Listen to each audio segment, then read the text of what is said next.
Paano ang connection niya? Doon sa breaker. Ito pong isang pansaksak papunta sa breaker. Isa, papunta nga din.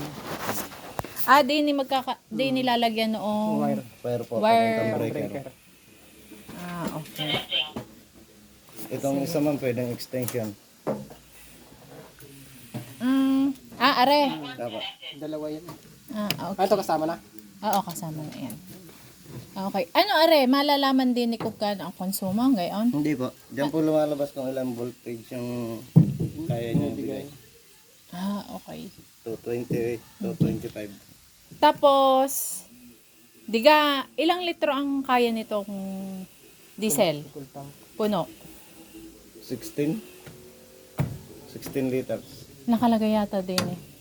Ay, ibig kong sabihin, kuya, pag ipinuno ko, hindi naman mapapanis. Hindi naman po. Hindi siya Walang tulad ng panis-panis. 15 liters.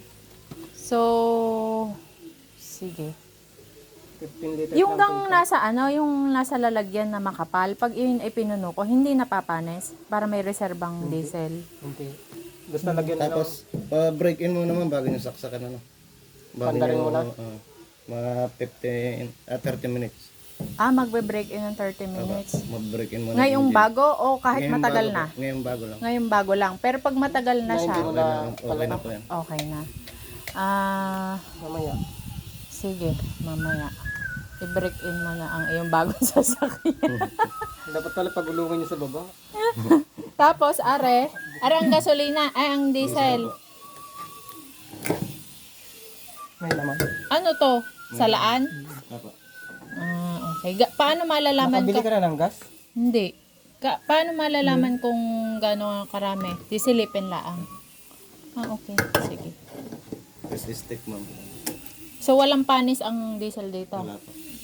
Sige. Tapos dito ma'am, pwede kayo mag-charge ng battery. 12 volts. Mayroon na ano.